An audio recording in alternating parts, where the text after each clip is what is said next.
Prezados amigos e amigas, boa noite para todos nós. Boa noite.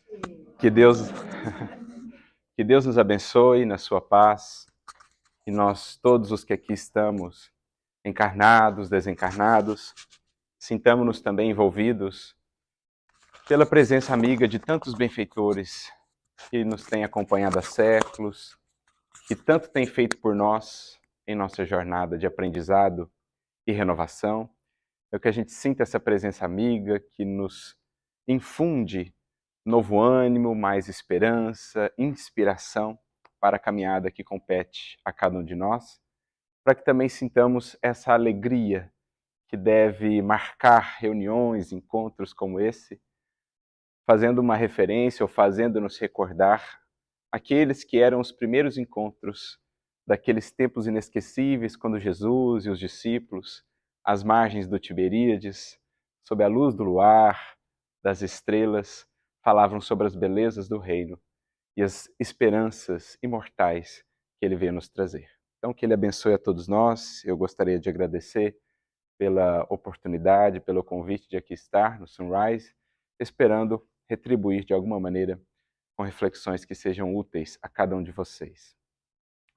E o tema que nos foi proposto, reforma íntima, há algum tempo meditávamos sobre essas palavrinhas que são, de certo modo, muito conhecidas em nosso movimento espírita, e então íamos pescando assim algumas ideias, algumas reflexões, costumamos dizer, em torno de um tema, de um assunto, em geral forma-se um campo de ideias que vão nos trazendo novas compreensões, novos entendimentos em torno de um assunto, de um tema, e era o que se passava com relação a isso. E quando a gente fala em reforma, penso que para muitos de nós, a primeira coisa que vem à mente, a primeira coisa, o elemento a que associamos essa palavra, é, por exemplo, a casa, a reforma de uma casa. Então, já pescando esse elemento da casa, outro dia, quando preparava, né, essa reflexão, eu pensava a respeito das nossas casas físicas, das casas que nós temos no mundo. Quantas coisas boas, quantas coisas preciosas, em geral, estão associadas à nossa casa. É ali que a gente encontra, por exemplo, o abrigo. É ali que a gente encontra um refúgio, um pouso amigo, ante as intempéries da vida lá fora, né? Quando a chuva se faz mais forte, quando o clima, o tempo está mais frio, a gente busca a nossa casa e sente ali aquele aconchego, aquele calor, aquele conforto. É ali onde a gente repousa, descansa dos afazeres, das lutas do dia a dia.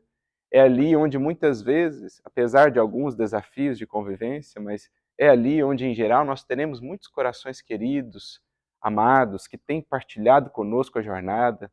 É ali que teremos muitos dos objetos que falam de maneira mais terna e mais cara ao nosso coração, objetos que nos remetem a certas lembranças, livros, os quais gostamos muito de ler. Enfim, é o nosso cantinho, é aquele espaço especial onde passamos muitas vezes boa parte da nossa encarnação.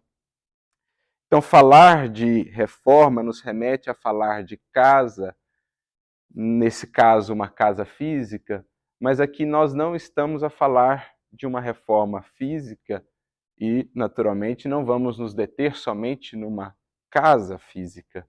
Aqui nós vamos buscar transpor a reflexão em torno desse elemento que é tão importante, associado aí à reforma, à nossa casa, transpor isso para um plano do espírito, né, para a realidade do espírito.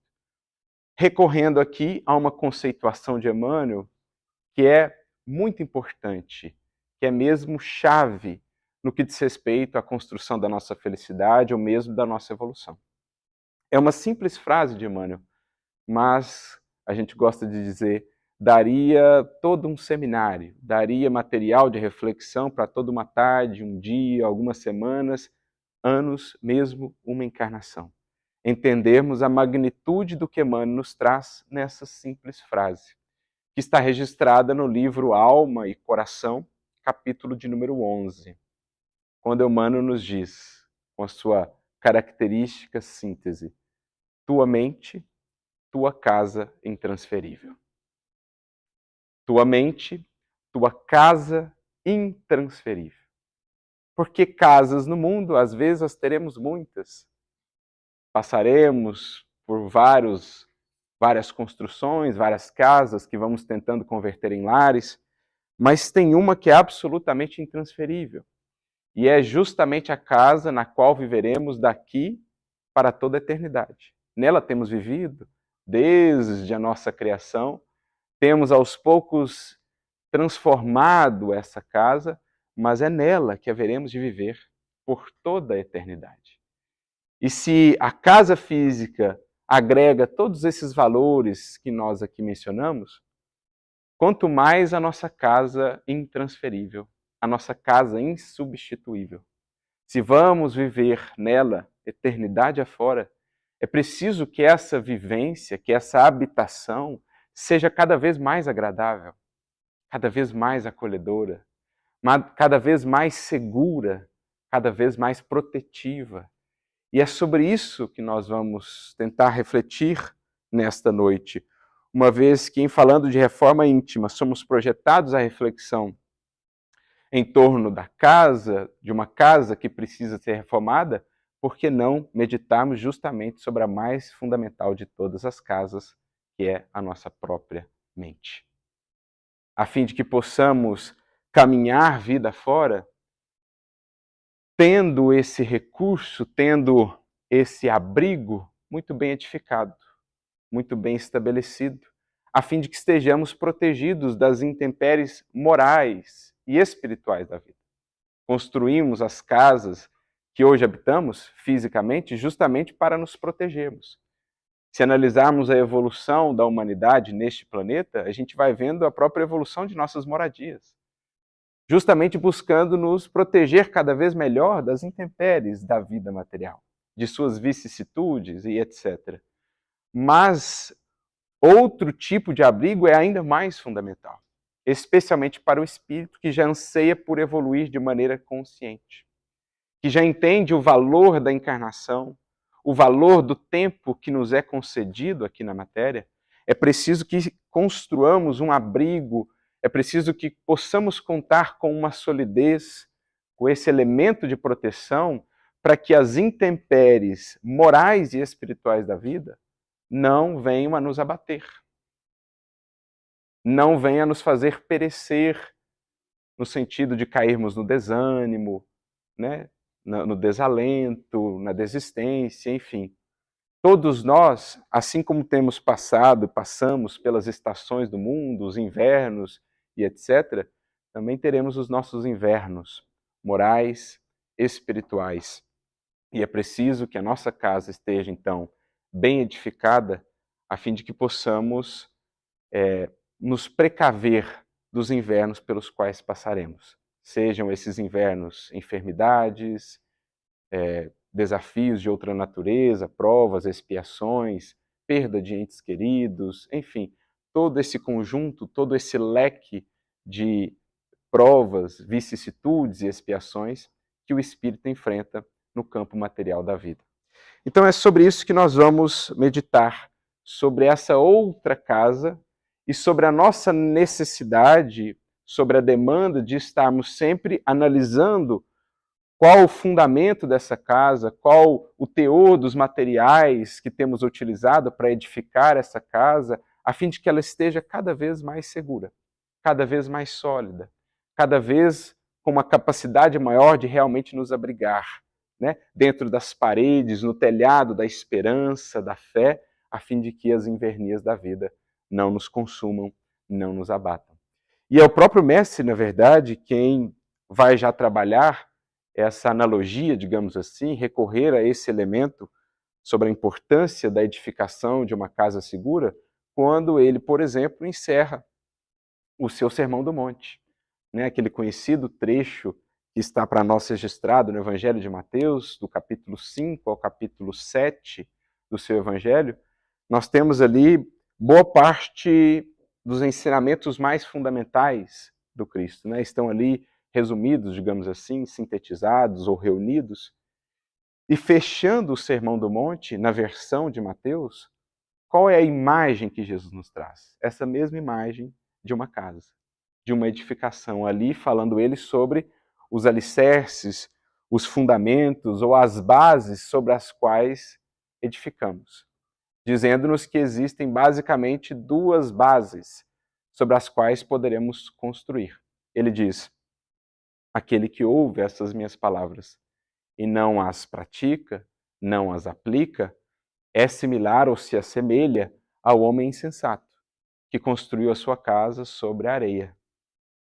E caindo as chuvas, correndo os rios, soprando os ventos, se abateram sobre aquela casa, e grande foi a sua ruína, porque estava edificada sobre a areia.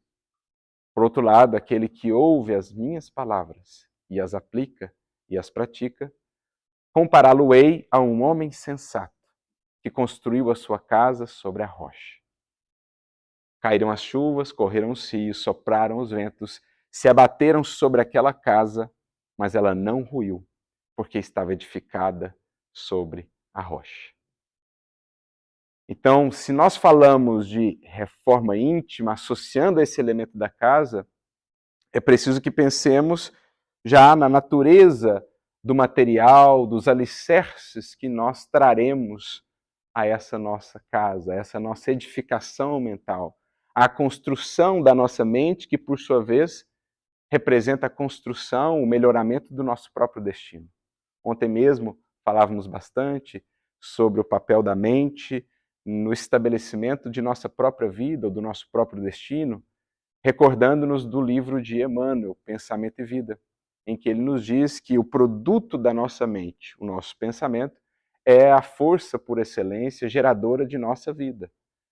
Né? O pensamento cria a vida que procuramos a partir desses processos de reflexão mental, daquilo que estabelecemos em nossa mente. Então, se ansiamos por uma vida melhor, por uma vida cada vez mais harmonizada com a lei divina, o que resulta para nós em cada vez mais paz, em cada vez mais felicidade, se já ansiamos por isso, não há como almejar isso, ansiar por isso sem conceber o trabalho imenso que nos cabe de reforma constante e contínua dessa casa mental. Evoluir, nós vamos compreendendo à luz do Espiritismo, não é senão isso. Estar submetido, ou melhor, submeter-se a um processo constante de reforma dessa casa, de melhoria dessa casa, reforçando cada vez mais os seus alicerces, utilizando-nos de materiais cada vez melhores para construí-la, de um teto cada vez mais seguro e mais protetivo, a fim de que, tendo esse refúgio, tendo esse pouso seguro, possamos ir ao mundo, operar no mundo com a força que nos será pedida, com a esperança, com a resiliência, com a fé que haverão de nos sustentar ante as lutas que se nos apresentarão. Evoluir à luz da doutrina espírita é isso. É fazer com que essa nossa casa esteja em constante processo de reforma e de aprimoramento. Mas para a gente poder refletir melhor sobre o que é esse processo, como poderemos fazê-lo, né, quais alguns dos passos, nós vamos recorrer aqui a algumas referências, já citamos a própria referência de Emmanuel no livro lá, Alma e Coração, capítulo de número 11, mas vamos recorrer também ao próprio Evangelho, a alguns dos colaboradores diretos de Jesus, que nos trouxeram considerações interessantes em torno dessa analogia que estamos utilizando aqui, dessa metáfora em torno da casa. E um primeiro ponto, uma primeira lembrança que nos vem quando a gente pensa nessa metáfora, nessa imagem da casa, gira em torno de um encontro que foi um encontro muito importante para a história do cristianismo, que se deu na Casa do Caminho. Aquela casa que representa a primeira grande edificação, a primeira edificação fundamental daqueles corações que abraçaram o Evangelho com Jesus. Ali operavam muitos dos que hoje mencionamos, né, como referências para a nossa fé e para a nossa caminhada: Pedro, Tiago o Menor, Felipe, João Evangelista, foram os 4 apóstolos que estiveram mais associados à Casa do Caminho no seu início, mas também os chamados diáconos, né, Nicanor e outros que poderíamos, Prócoro e outros que poderíamos enumerar, Mas entre os diáconos havia um em especial, que foi uma figura realmente muito sublime na história do cristianismo, que é a figura de Estevão. E Estevão, outrora Gesiel, vinha desenvolvendo um trabalho muito significativo, tanto no acolhimento aos aflitos e necessitados, auxiliando a Simão Pedro, mas principalmente pela divulgação.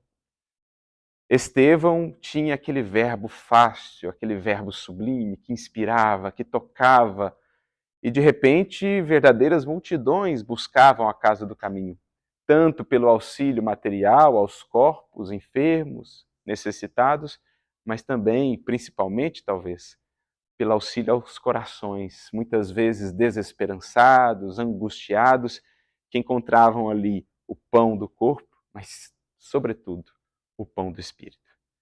Então, Estevão já era uma figura, de certo modo, bastante conhecida na cidade, e isso começou a atrair a atenção de alguns dos representantes do judaísmo lá em Jerusalém. Entre eles, um dos mais prodigiosos representantes do judaísmo, que atendia pelo nome de Saulo, nascido em Tarso. Ele que havia voltado de uma viagem, informado por alguns amigos, olha, você já ouviu falar daquele movimento dos homens e mulheres do caminho, lá nos subúrbios de Jerusalém? Eles seguem a um nazareno, a um carpinteiro e etc. Tem algumas ideias estranhas, mas provavelmente lhe disseram, há lá um pregador bastante eloquente que tem arrastado as multidões. E Saulo, então, vai fazer a sua primeira visita à Casa do Caminho, sem imaginar o quanto aquele encontro haveria de mudar a sua vida e, naturalmente, a vida de todos nós. Ele chega à Casa do Caminho junto com um amigo, senta-se lá para ouvir a pregação do dia, e então Estevão aparece e começa, com o seu verbo eloquente, a falar das belezas do reino, das grandezas do Cristo, do seu evangelho. E é interessante porque Saulo ele fica entre assombrado, mas também já assustado com o que ele via. Assombrado porque ele realmente sentiu o impacto daquelas palavras e daquele orador. Por mais que ele relutasse, por mais que quisesse manter-se numa posição assim de insensibilidade, ele se deixava levar por aquela emoção. Mas então a razão lhe dizia, imagina, eu preciso cortar isso aqui agora, não posso deixar isso expandir, são ideias perigosas, são ideias perniciosas para o futuro da tradição mosaica. E então que esperando uma certa brecha na fala do grande orador, ele se levanta e se impõe, dizendo, piedosos galileus, mas onde o senso dessas vossas doutrinas perniciosas, ilusórias? Em outras palavras, que loucura é essa, galileus? O que vocês estão procurando? Que história é essa de Nazareno, de cruz, de salvação? E ele, já tentando, no estilo que lhe era característico, também um grande argumentador, na retórica de que se servia nas suas preleções, lá no Sinédrio, nas sinagogas, ele já começa a tentar criar, digamos assim, um desapreço àquela doutrina e àquela mensagem, diminuindo a figura do seu iniciador. Dizendo assim, mas quem é esse que vocês ousam colocar acima de Moisés? Não era ele simplesmente um galileu? Não era ele, esse Messias, esse Nazareno, simplesmente um carpinteiro? Então Saulo recorre a esse recurso da ironia, um certo escárnio, para dizer o que de bom pode vir de um galileu, de um simples carpinteiro? Há algo maior do que Moisés? Algo mais divino, mais sublime do que nós já recebemos na primeira revelação? Então imaginemos, a multidão, os que ali estavam, ficam impressionados, Conheciam muito provavelmente a figura daquele jovem rabino, daquele jovem doutor da lei. Imaginavam até que os horizontes a partir dali não seriam tão amenos para os cristãos se passassem a contar com a resistência daquele jovem prodigioso e tão influente. Então muitos certamente ficaram assustados. No entanto, o mesmo não se deu com Estevão. Diz Emmanuel, permanecia profundamente sereno. recebeu aquela argumentação, aquela ironia, num tom de escárnio até, sem se deixar abalar. E, com profunda presença de espírito, responde: que bom que ele era um simples carpinteiro, porque a partir de agora, a humanidade já não estará sem abrigo. Que bom que, dentre todas as profissões, Jesus escolheu ser carpinteiro, como a nos dizer que a sua principal missão entre nós é nos fornecer o material, as bases, os alicerces, para que cada um de nós possa construir para si um abrigo de esperança, de fé, de paz inabaláveis, sejam quais forem as tormentas e as tempestades. Então, até nisso, Jesus já nos transmitia uma mensagem. O seu evangelho não é senão o material, a matéria-prima que nos foi concedida para a construção de nosso abrigo, de nossa casa mental, mas não qualquer casa. Uma casa agora sobre aquelas bases. Bases seguras, aquelas que ele mencionava, a rocha dos valores do Espírito. O Evangelho é a planta que nos foi ofertada, bem como o material que nos foi dado, para que, analisando a planta e tendo material, possamos fazer a obra que nos compete. Porque a construção, a reforma dessa casa, correrá por conta de cada um de nós. Então a gente já percebe que lá atrás, Estevão já tinha essa imagem, ou essa compreensão, de que Jesus veio ter conosco para que a partir dali cada um, e a humanidade como um todo, pudesse construir o seu abrigo, a sua segurança, a sua confiança em Deus, para que todos pudessem caminhar a vida fora, evoluindo, progredindo, sem se sentirem desamparados ou ao relento, ao sabor do vento.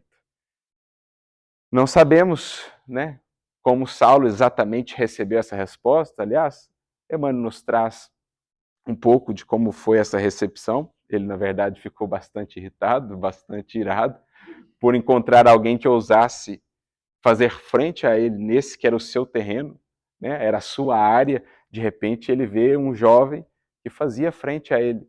E ele quer levar a discussão cada vez mais para essa esgrima, para essa luta, né, no âmbito ali das ideias, não mais um debate sadio, mas verdadeiramente uma disputa. E Estevão, então, sai bem a francesa, com a serenidade: olha, já expliquei o que ele poderia, no mais, Jesus disse para que a gente não cedesse ao fermento dos fariseus, e segue para o interior da casa. Ali, naturalmente, Estevão comprava, adquiria para si um grande adversário, que o perseguiria até a morte, mas que viria a ser depois um grande amigo. E justamente a partir daquele encontro, mais tarde, um grande divulgador, um grande colaborador na seara do Evangelho, para que nós pudéssemos também receber esse material para a construção da nossa casa. Por isso, talvez, até, mais tarde, o próprio Paulo vai nos trazer reflexões associadas, digamos assim, a essa metáfora, essa analogia de que estamos nos servindo da casa, para falarmos de reforma íntima. Porque quando a gente vai, por exemplo, à sua epístola aos Gálatas, capítulo 4, versículo 19, Paulo ele vai trazer um verbo, né? E é interessante quando a gente faz esse estudo aprofundado do Evangelho e a gente vai mesmo aos aspectos mais profundos do próprio contexto, por exemplo, a língua em que o Evangelho foi escrito, a gente vai vendo pistas, detalhes que engrandecem, digamos assim, para nós, as reflexões em torno dessas passagens, dos textos que eles nos deixaram. Então, Paulo, nesse versículo, Gálatas 4,19, ele vai dizer assim, falando das comunidades que ele criava, no caso, né, a epístola era dirigida à comunidade, as comunidades, na verdade, eram mais de uma criadas na Galácia, e ele diz assim: vós, meus filhinhos, por quem sofro de novo as dores do parto, até que Cristo seja formado em vós. E nos chama a atenção aqui o verbo que ele usa, né? Até que Cristo seja formado em vós. Cristo seja formado em vós. Porque quando a gente vai ao grego, o verbo que está lá, a palavra, né, verbo morfo, é literalmente o sentido de dar forma, até que a forma de Cristo seja dada, seja estabelecida, seja edificada em vós. Recorrendo, portanto, a essa ideia que Estevão nos traz, de Jesus como divino carpinteiro, que veio nos dar as plantas da casa que nos compete estabelecer, né? Das mudanças que precisamos fazer nessa nossa casa mental, onde de fato moramos, é como se Paulo estivesse nos dizendo o seguinte: olha, o Evangelho, a proposta do Evangelho é justamente essa, de dar a vocês as orientações, um guia de instruções, mesmo o projeto, a planta, para que essa reforma seja uma boa reforma. Para que cada vez mais a nossa casa, esse nosso abrigo, tenha uma forma adequada. Se apresente numa forma adequada. Porque quando a gente fala de reforma, nós estamos falando no fundo do quê? De dar uma nova forma. Reforma. Fazer uma nova forma, construir uma nova forma. Só que qual que é essa forma?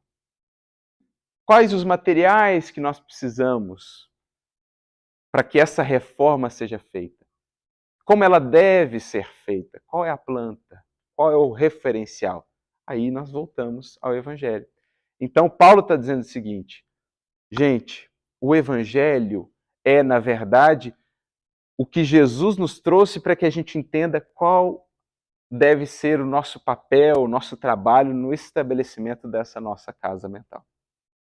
Para que uma vez, ou cada vez melhor estabelecida, numa forma cada vez mais condizente, a gente possa expressar para o mundo, então, em nos fortalecendo ali, aquilo que nós deveremos levar para o mundo de melhor, que venha estimular, a incentivar, a, digamos assim, alimentar o progresso no mundo. Porque, voltando à mensagem de Emmanuel que nós citamos logo no início, Alma e Coração, capítulo 11, tua mente, tua casa intransferível, Emmanuel vai nos dizer assim: nela, na tua casa, te nascem as aspirações e os sonhos, as emoções e as ideias, os planos e as realizações.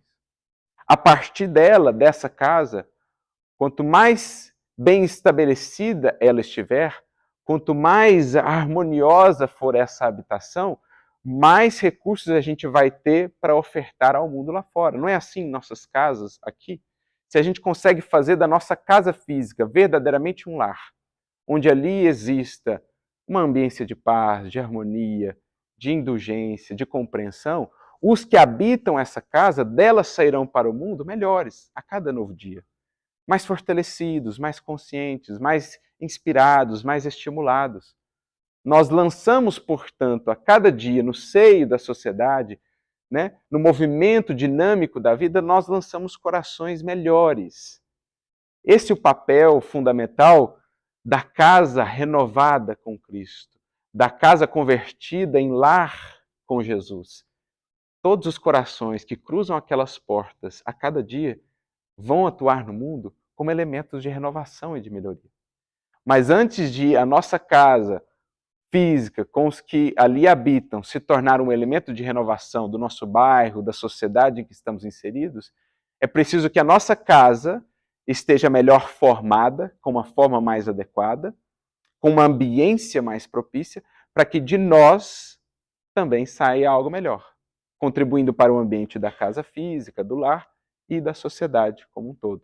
Então é isso que Emmanuel está dizendo. Dali vão nascer os nossos ideais, as nossas emoções, os nossos sonhos, aspirações, planos, realizações. E quanto mais essa casa refletir o programa divino, a forma, o esquema que Jesus nos trouxe, melhor será o que dali sairá desta casa. E ele ainda acrescenta: nela, ou a partir dela, nascem as tuas manifestações no caminho da vida. E a partir dessas manifestações nos caminhos da vida, disso dependem o teu cativeiro à sombra ou a tua libertação para a luz. Disso dependem o teu cativeiro à sombra ou a tua libertação para a luz. Então é interessante a gente pensar nessa proposta de Paulo a partir de uma outra perspectiva. O que ele está dizendo? Olha, o meu grande trabalho com vocês, que ele chama, né, de meus filhinhos, é ensiná-los a ver no Evangelho essa planta que o divino arquiteto nos trouxe para construirmos uma casa cujas paredes espirituais e ambiência interior possa ofertar à vida lá fora elementos de renovação, de progresso, de melhoria. E aí ele ainda diz mais, agora num outro versículo, Romanos, capítulo 12, versículo 2, Paulo vai nos dizer o seguinte: e não vos conformeis com este mundo, mas transformai-vos pela renovação de vossa mente. Então é muito interessante, mais uma vez, a gente ir no sentido dos verbos, buscar lá as palavras originais para tentar alcançar todo o alcance do pensamento do apóstolo. Nós estamos dizendo aqui que a nossa mente é a casa que nós precisamos reformar. Por mente entendamos não só o que pensamos, mas também o que sentimos. Quando falamos, portanto, de uma nova forma dessa casa, estamos falando de uma nova forma de sentir, de uma nova forma de pensar, cuja referência estará em Cristo e no Evangelho. Então, dar uma nova forma à nossa casa mental, reformá-la, é sentir e pensar de uma nova maneira. No fundo, é disso que estamos falando. E aí, a gente conecta melhor ainda com o que Paulo disse nesse último versículo. E não vos conformeis com este mundo.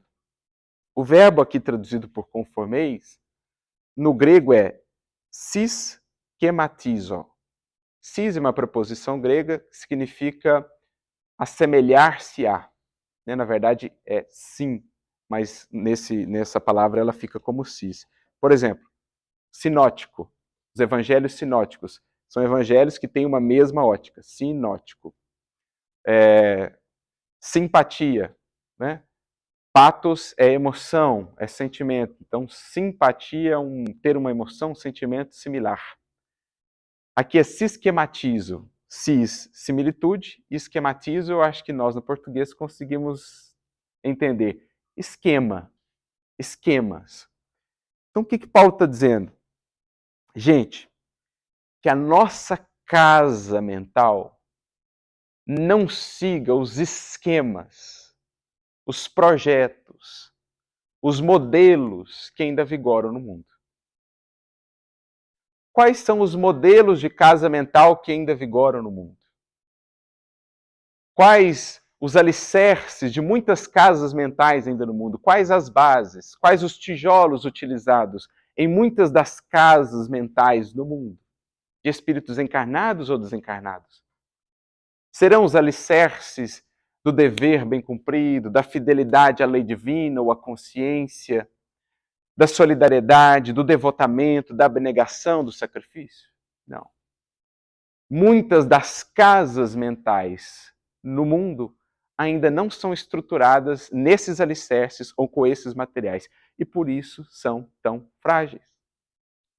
Por que tantos transtornos psíquicos neste mundo? Por que tantas lutas no âmbito das emoções, dos sentimentos? Porque as nossas casas mentais não estão edificadas em bases seguras, com materiais seguros, com telhados realmente protetivos. Porque, em geral, qual o material que ainda edifica muitas dessas casas? Geralmente teremos o egoísmo, teremos o interesse pessoal, a busca do prazer a todo custo, a indiferença moral, a insensibilidade. Muitas e muitas criaturas vão estabelecendo em sua vida, em suas buscas, esse tipo de alicerces, esse tipo de edificações. E aí vão caminhando vida fora de ruína em ruína, não no sentido material, mas em sentido espiritual. Às vezes a criatura edifica grandes construções, grandes realizações no âmbito externo, mas internamente a sua edificação de sentimentos, de pensamentos está completamente desestruturada, fragilizada, porque segue ainda os esquemas do mundo, os projetos do mundo, os valores do mundo. E muitos acabam por embarcar nesses modelos, nesses propósitos, acreditando que a felicidade será possível desde que escapemos à justiça dos homens, embora fugindo da nossa consciência ou passando por cima de leis morais. Quantos e tantos corações não embarcam nessas ilusões, construindo para si verdadeiras torres de Babel, no simbolismo das Escrituras, que chegam a ser grandes para depois apresentarem imensa ruína. Quantos e quantos espíritos não pensam estabelecer ou encontrar segurança, alicerces seguros, simplesmente no prestígio, na fortuna, no poder ou no prazer, para perceberem mais adiante que edificavam sobre areia movediça, que usavam material impróprio, que ao primeiro vento vem a ruir. Então, isso que Paulo está falando. Se a gente quer realmente passar por uma reforma íntima, representar reforma de nossas bases, alicerces, do nosso abrigo interior, os sentimentos, pensamentos que vamos estabelecendo, nós temos que primeiro deixar de recorrer ao frágil material do mundo, que por muitos séculos tem sido o nosso material de edificação. Para ilustrarmos, eu acho que Emmanuel até escreve muito sobre esse tema, porque ele próprio viveu isso. Recordando-nos daquela passagem, daquele encontro também muito representativo, que acontece às margens do Tiberíades, quando um orgulhoso senador do Império Romano se vê frente a frente com aquele jovem Galileu, com aquele jovem carpinteiro. Ele era um senador de um dos maiores e mais poderosos impérios que já existiu. Aquele era um simples carpinteiro, um simples Galileu. No entanto, quando se dá por si, ele está de joelhos, em lágrimas, pela simples presença daquele jovem. Mas o orgulho ainda não cede. Embora de joelhos e chorando, ele ainda reluta em reconhecer a grandeza daquele que estava diante dele. E aí, o jovem Galileu vai falando com ele da sua mensagem, o convida a renovar as bases da sua existência, dizendo-lhe, né, aquelas palavras que ecoam para todos nós: está no teu querer me seguir agora ou daqui a séculos. Está em nosso querer o seguir agora ou postergar, como temos postergado tantas vezes. E ele vai falando das grandezas do seu reino, e aí chega uma hora que o orgulho fala ainda mais forte dentro daquele senador, e ele começa a pensar consigo, sem falar. Porque ele começa a lembrar de Roma, a cidade eterna, com as suas construções majestosas, aqueles mármores, as estátuas, os deuses, os templos, né? Roma era chamada de a cidade eterna. Imagina, todo aquele esplendor jamais será destruído. Aquilo era o ápice. Ele começa a lembrar-se daquilo, e então o orgulho grita e fala assim: mas peraí, como é que esse carpinteiro está falando assim para mim? Assim comigo, um senador. Quem é ele para falar assim comigo? Né? Começa a pensar nesses termos. E Jesus, sondando o pensamento, volta-se para ele e diz: senador, senador, todas essas grandezas, tudo isso que você entrevê, dos quais, né, construções das quais vocês se ufanam, se orgulham, um dia tudo isso não passará de um punhado de cinzas misérrimas. Estão lá as ruínas visitadas, os templos fotografados, mas cadê o esplendor daquela cidade, daquele império? Porque ali era como se Jesus dissesse para ele, para todos nós: não há obra construída sobre orgulho, sobre a impiedade, sobre a opressão, sobre a violência que há de permanecer neste universo, neste mundo.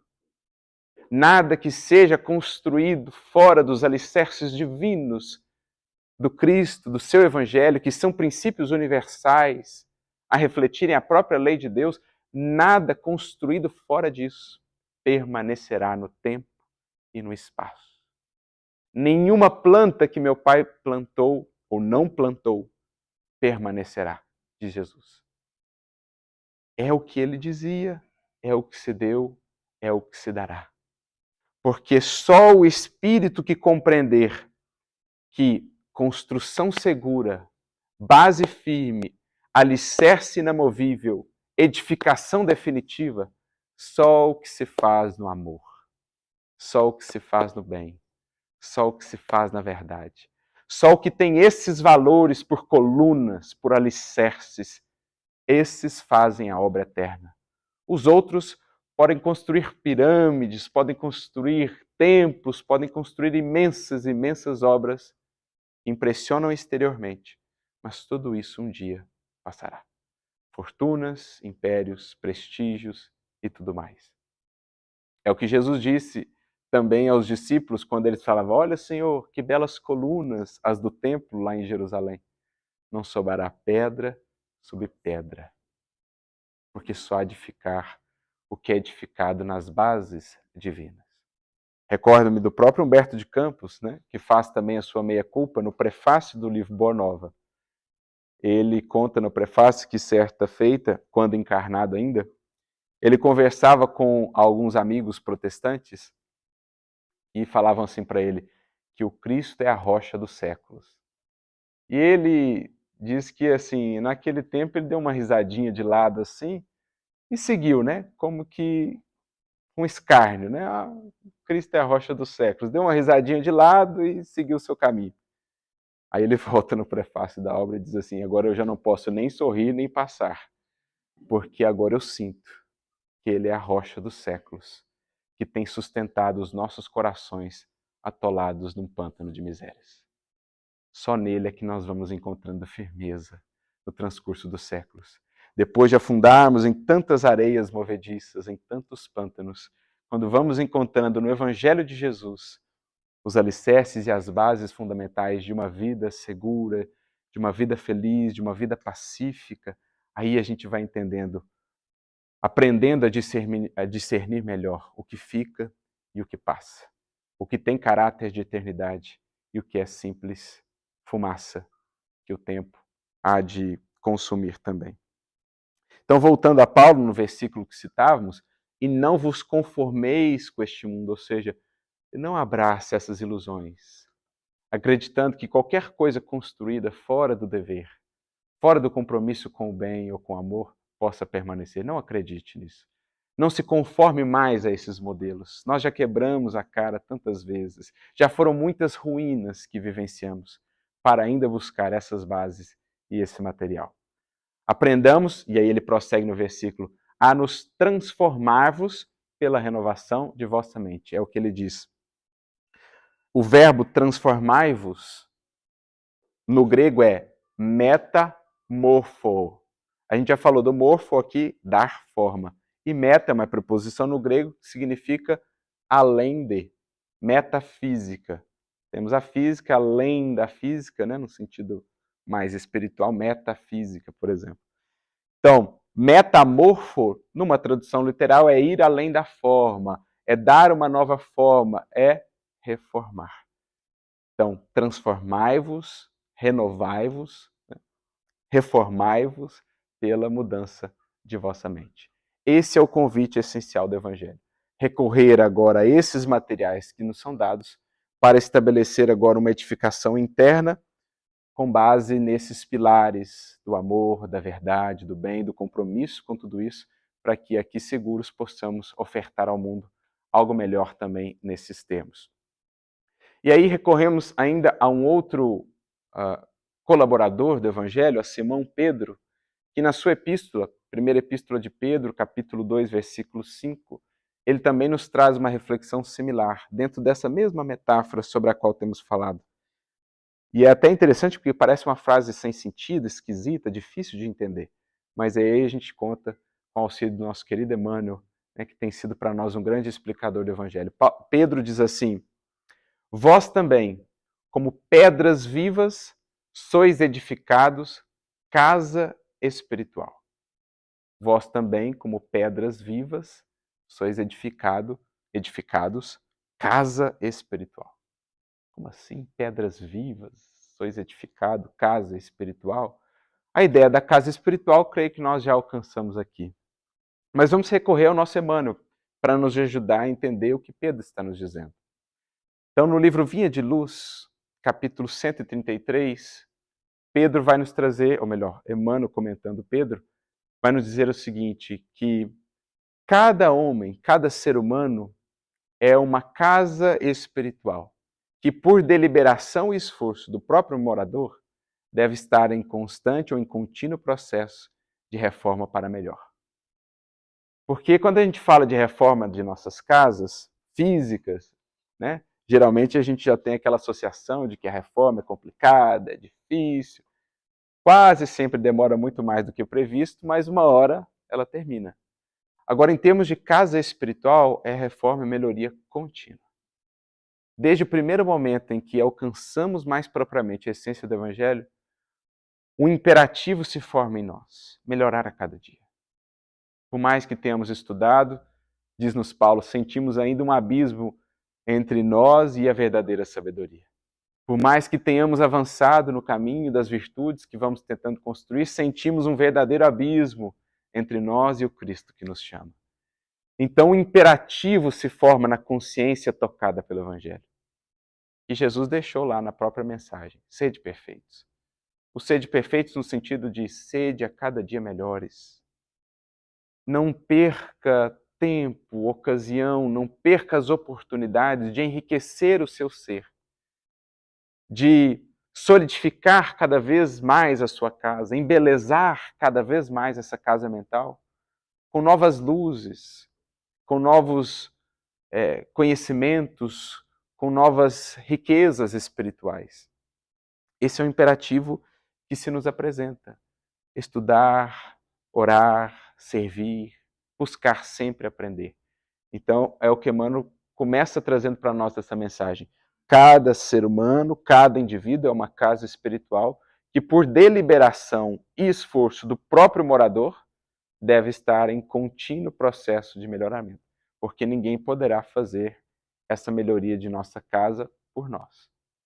Os alicerces, quem teremos de estabelecer, somos nós. O material escolhido para a construção, quem o fará, somos nós. Não poderemos indefinidamente viver apoiando-nos em bases alheias. Não podemos habitar casas alheias. Podemos, no máximo, trocar elementos, trocar contribuições.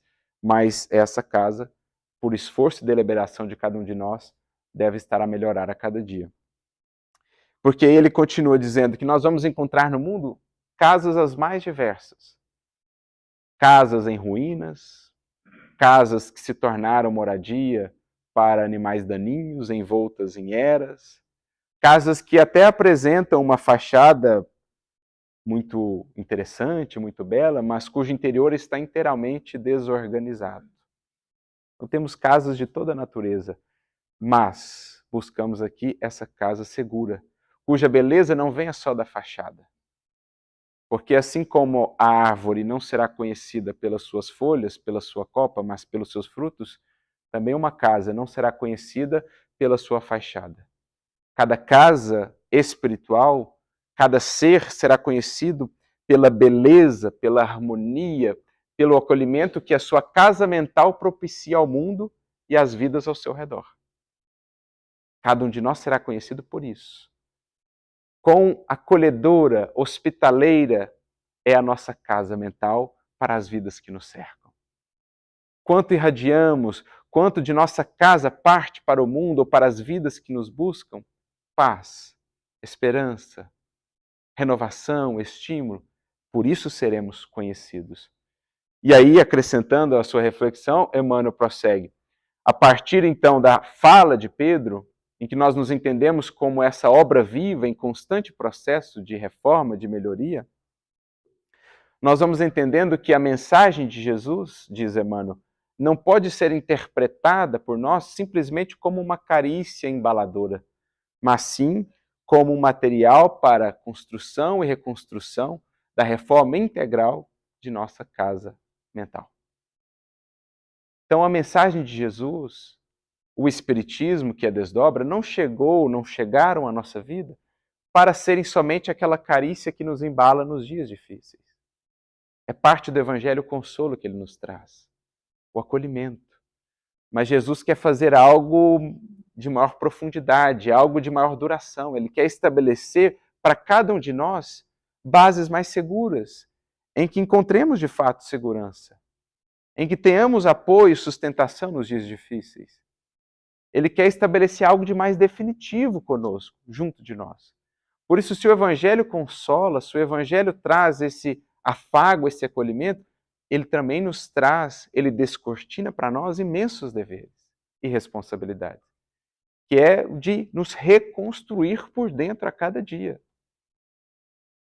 para que sintamos mesmo esse amparo de Jesus mais consolidado em nós, para que não seja algo fugidio, para que não seja algo esporádico. Porque temos dito muitas vezes que a relação com Cristo, especialmente quando o inverno chega, não é algo que se obtém de improviso. Sentir a paz, a harmonia com Jesus, a resiliência e a segurança diante da prova não é algo que eu improviso com uma oração. É algo que eu construo ao longo de todo um trabalho, por meses, por anos, de convivência, de reforma dessa casa. Não adianta eu esperar o inverno chegar para então começar a querer fazer ali, colocar escoras e tudo mais para ver se resistimos ao inverno. Não, a gente vai reformando a casa nos tempos de calmaria, no verão, no outono, para que quando chegar o inverno a casa esteja preparada para resistir às tempestades. É o que Paulo diz a Timóteo numa de suas cartas: procura vir antes do inverno. Ele trazia ali uma orientação pragmática, porque não se navegava no Mediterrâneo no período do inverno. Mas, ao mesmo tempo, ele traz uma reflexão espiritual profunda. Não espere o inverno chegar para reformar a sua casa. Prepare-a antes. Solidifique-a antes. Não busque Jesus só quando o sofrimento te visitar. Construa com ele uma relação de amizade, de convivência, nos dias alegres, nos dias tristes, em todos os dias da tua vida. E então a sua casa será segura, para que quando a tempestade surgir, às vezes de inopino, inesperadamente, ela esteja já firme. Então é isso que Emmanuel está dizendo. Jesus não nos traz simplesmente uma lição de acariciar, de nos afagar também, mas acima de tudo material de trabalho, para cada dia daí por diante, para todos os dias daí por diante. Porque, acrescenta Emmanuel, nesse processo de reforma, os nossos alicerces serão abalados para que sejam renovados. Porque tudo em nossas vidas que não é alicerce seguro, gente, será abalado. Então, quando você sentir que você está ficando sem chão, que a base parece que está sumindo, é porque aqueles alicerces não serviam mais. Jesus está te convidando a colocar outros. E Paulo diria na sua primeira epístola aos Coríntios: não há outro alicerce que funcione, senão o do Cristo. Então, quando você sentir que você está sem base, que parece que está tudo desmoronando, é porque a vida está te mostrando: meu filho, os teus alicerces ainda não estão suficientemente sólidos. Medite sobre eles, renove-os. É Jesus quem te convida a ganhar mais segurança e mais solidez. Porque, vai concluindo Emmanuel nessa mensagem, no livro Vinha de Luz, 133, nós vamos compreendendo que Jesus não é simplesmente uma figura eminente no âmbito religioso ou filosófico, no pensamento do mundo, no pensamento universal. Ele é, acima de tudo, o restaurador da casa espiritual das criaturas.